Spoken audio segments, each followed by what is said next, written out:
y un helicóptero militar provocó la caída de ambas aeronaves en el río Potomac, cerca del Aeropuerto Internacional de Ronald Reagan, a unos cuantos kilómetros del Pentágono. Lo recibimos a Ezequiel, que ya está con nosotros. ¿Cómo estás, Ezequiel? Buenas tardes, un placer estar con todos ustedes. Gracias por sumarte. Bueno, vamos a analizar desde tu conocimiento en esta materia si es común que estos accidentes ocurran y cuál es la falla que podemos ver.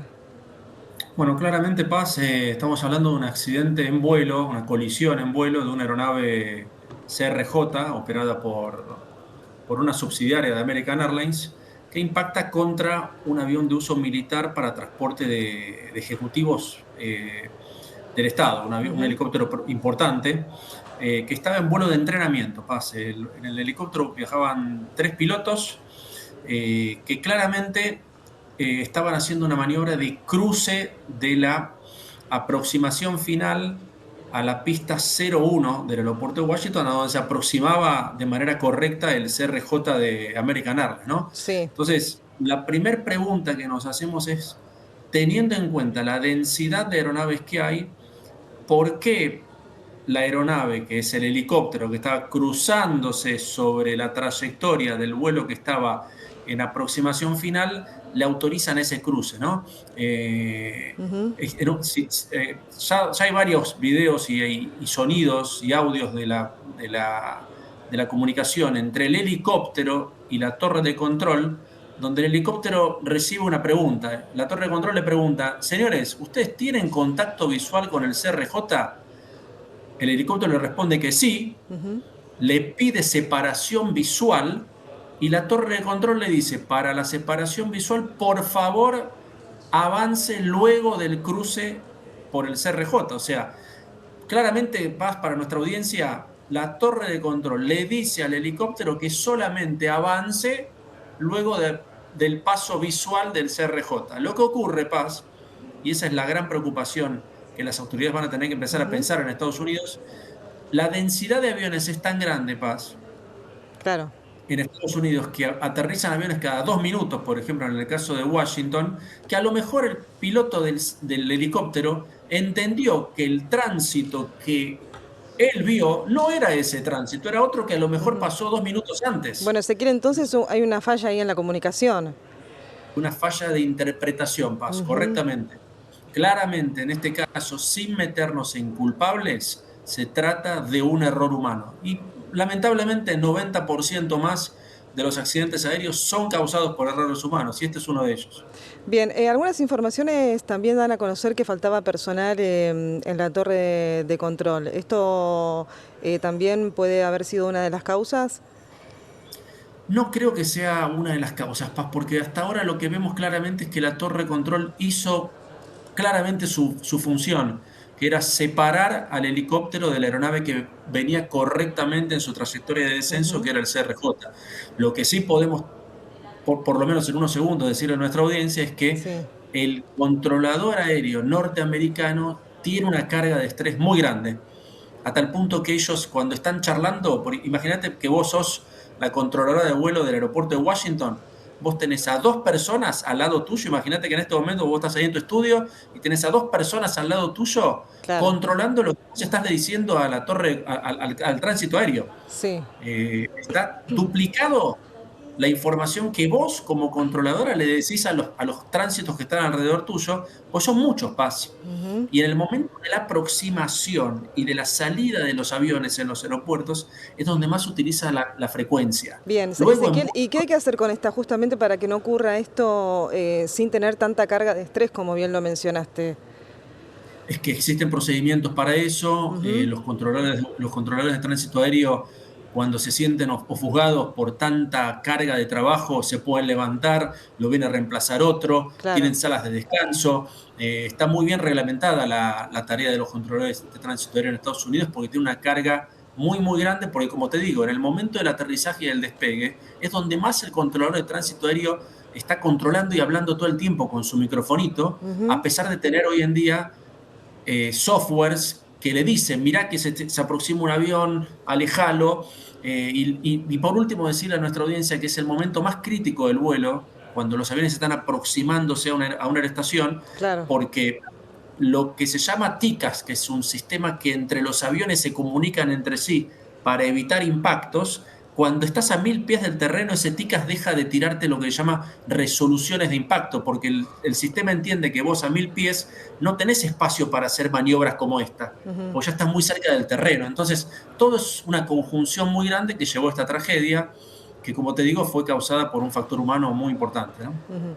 Bueno, ¿cómo crees que luego va a continuar si fue a causa de una falla humana? ¿Qué se hace después cuando ocurren este tipo de tragedias?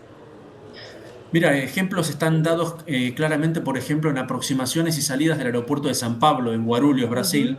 El aeropuerto de Guarulhos tenía una aproximación muy cerquita a la senda de salida de ese aeropuerto, y en algunas oportunidades los propios aviones se encargaron de separarse entre sí, y a partir de ahí, por ejemplo, se cambiaron muchos procedimientos de entrada y salida. Acá va a pasar lo mismo. Claro. Luego de este procedimiento, teniendo en cuenta que hay una base militar de helicópteros muy cerquita del aeropuerto, seguramente se va a crear un sistema de salida para que los aviones bordeen, no, perdón, los helicópteros bordeen la aeroestación y se alejen lo máximo posible del tránsito de aeronaves que ingresan y salen del aeropuerto de Washington, ¿no? Ujú. Todo en la aviación, cuando ocurren tragedias como esta, Paz, Sí.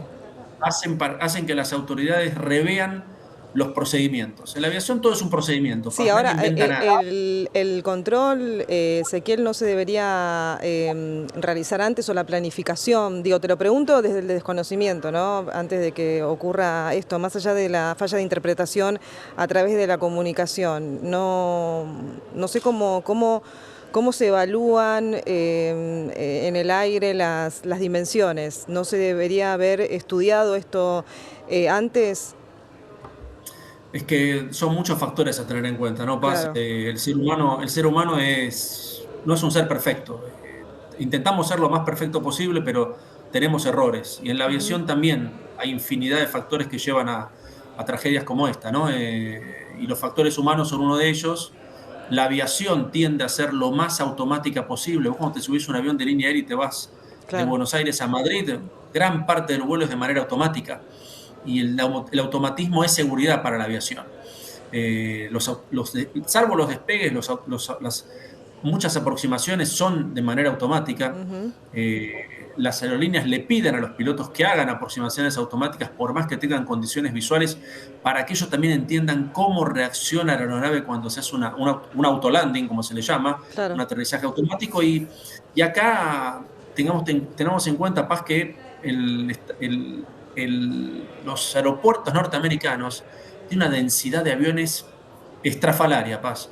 Y Ujú. tendrán que analizar las autoridades qué hacen para lidiar con toda esa cantidad de aviones, o empezar a reducir espacios entre ellos para mitigar este tipo de situaciones, ¿no? Por último, decirles a nuestra audiencia que la comunicación que había entre la torre de control y el helicóptero no era en la misma frecuencia de las aproximaciones de los aviones. Entonces, el avión CRJ que estaba aproximando no estaba entendiendo lo que estaba pasando con ese helicóptero que estaba tan cerquita. Entonces, el avión CRJ de American Airlines no tuvo posibilidades de evadir nada. Mm. Entonces, otra situación también a tener Claro. en cuenta, ¿no? ¿Qué Ujú. hacemos con las frecuencias que son tan complejas y tan llenas de aviones queriendo hablar, que por eso crean frecuencias paralelas, ¿no? Es muy complicado, no estamos acostumbrados a ver eso en Argentina, porque vemos un avión cada 10 minutos aterrizando Ujú. en aeroparque, pero los americanos se vieron obligados a achicar el espacio entre aeronaves porque tienen muchos aviones que vuelan por todo el país, y que esa densidad se ve, como te digo, muy comprometida en el momento de los aterrizajes y los despegues de cada aeropuerto de todo el país. Bueno, Ezequiel, muchísimas gracias por tu análisis. Sabemos que sos un conocedor del tema y queríamos, a través de esta noticia lamentable, que nos cuentes cómo se planifica, ¿no? También las cuestiones en el aire que a veces desconocemos.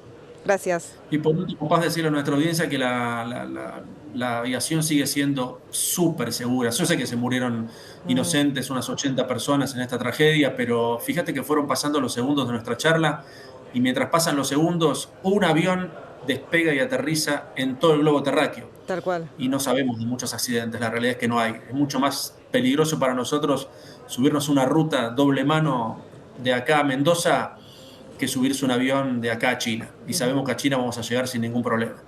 Bueno, Ezequiel, muchísimas gracias por estos minutos. Un placer, Paz, buen fin de semana. Ezequiel Sicardi, consultor aeronáutico, pasaba por la pantalla de Canal E. Nosotros seguimos con más información.